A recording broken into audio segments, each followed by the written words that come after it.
nuko rero ibintu byari bimeze kuri uyu wa gatatu ni ku kibuga cy'indege cyitiriwe umuhisi Melchior Ndadaye i Bujumbura. Aha abakozi b'Imana bo mu mashengero atandukanye bari baramutse baje kwakira umushitsi Dr. Lance Martin ava mu gihugu cya leta zunze ubumwe za Amerika. Muti none uyo mushitsi yagenzwa n'iki? It says therefore repent and turn back, so that your sins may be wiped out. And this is my prayer for Burundi, that the seasons of refreshing may come from the presence of the Lord. My heart. And so on behalf of Time to Revive and the Revive School National Crusade here in Burundi, we couldn't be more excited than ever to be here in your nation. Rero mu gishingo cy'ibango gigiye cy'ikanguro n'ishuri ry'ikanguro nta munezero twabwagire ungana nk'uyo gushikara mu gihugu cyanyu cy'u Burundi. So we have brought 29 Americans and roughly 8 to 9 other African friends that have come throughout Africa to help jump in and walk alongside our fellow brothers and sisters here in Burundi. Rero twazanye abanyamerika 28 n'abandi banyafrika bajya ku 88 baje nga kugira ngo babane namwe buri bikorwa bikomeye cyane by'ikanguro hano mu gihugu cyacu Burundi. I'd like to open it up for questions if you have some. Rero nagomba kubana umwanya abasibaza musho kutubaza ibibazo murakoze. The first question is, how did you find Burundi? How did I find Burundi? Great question. Gute nabonye Burundi kibazo ciza. The Lord called me here. Revive School is a 2-year Bible school that teaches from Genesis to Revelation. And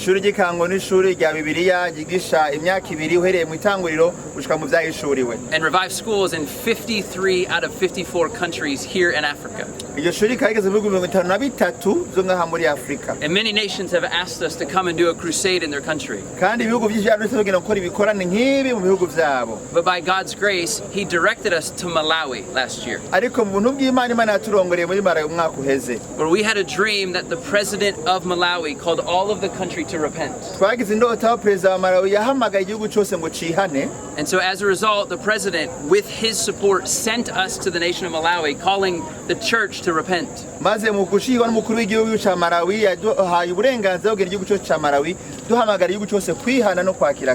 so we began to work with the jail system. We began to work the farms, the schools. And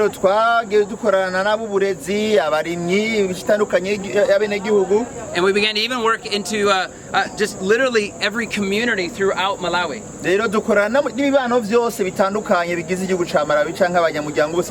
And God began to move in Malawi so much that other nations saw what God can do when a nation repents. And one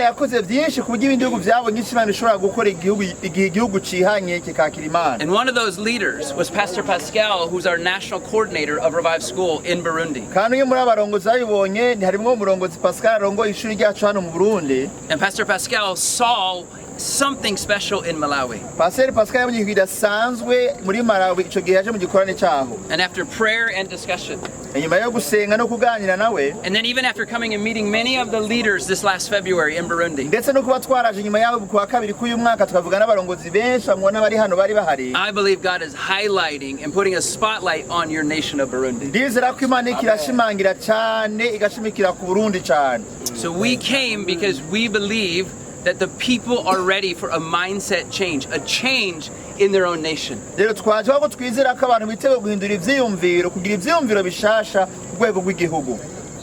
let me say this, every nation needs repentance.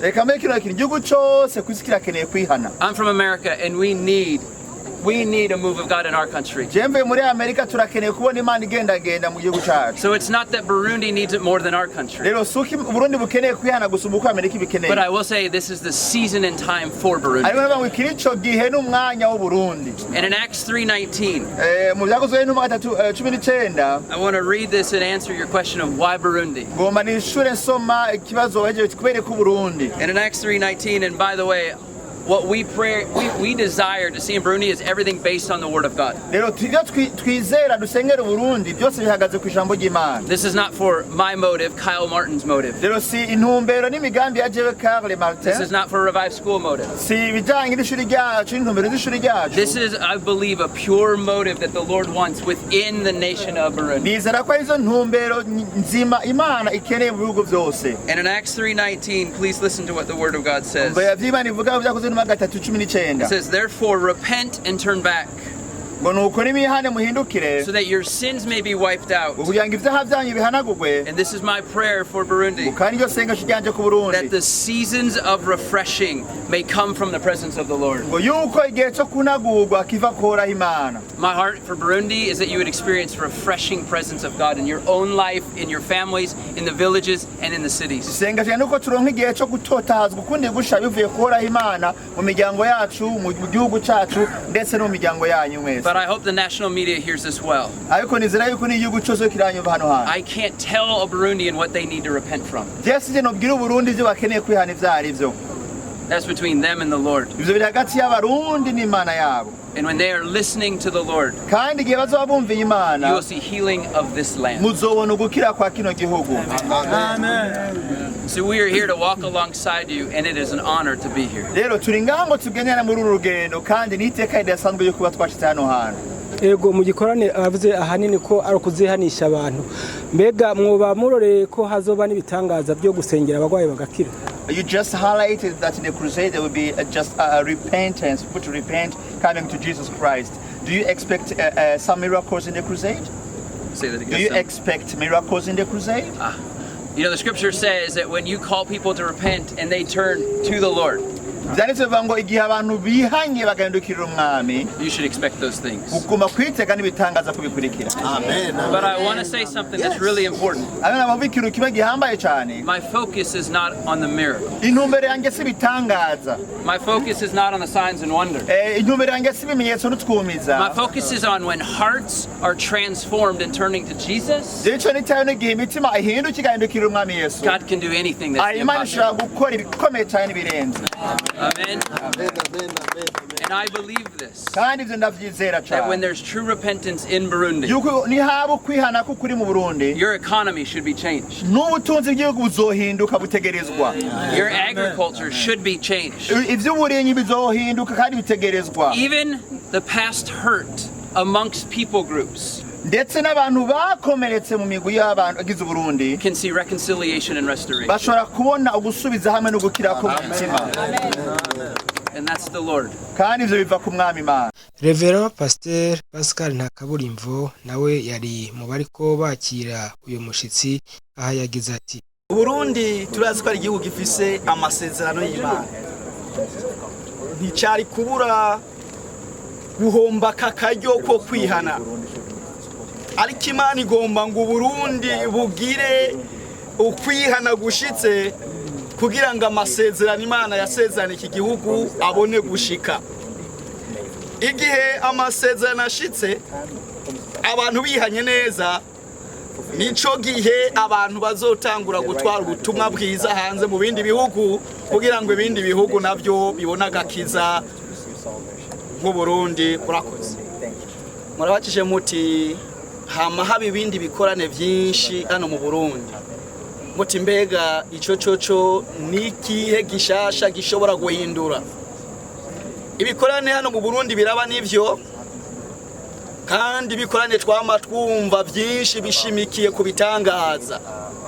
Ibitangaza byuko abantu bakira, itangaza byuko abantu bakira ubutunzi.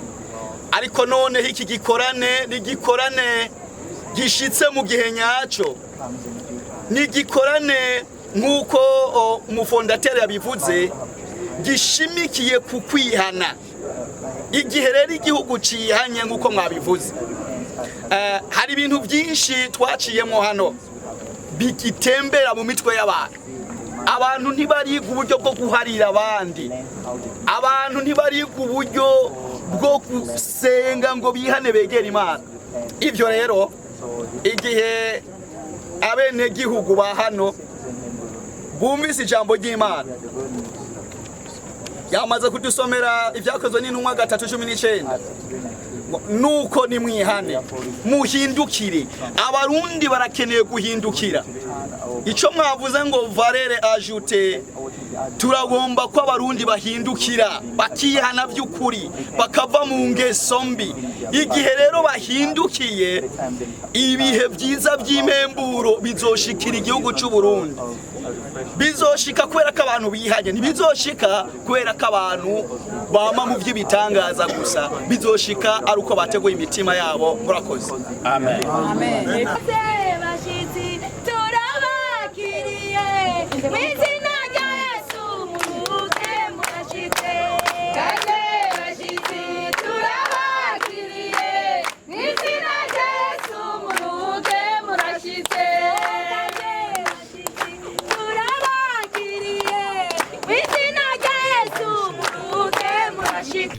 Aha rero mumenya yuko icyo gikorane kizomba ku magenekerezo y'indwi 8 n'9 Mukakaro uyu mwaka. Kazobera rero ku kibuga aho bita kwa Sebatutsi, ni muri komine Muha, zone Ikanyosha.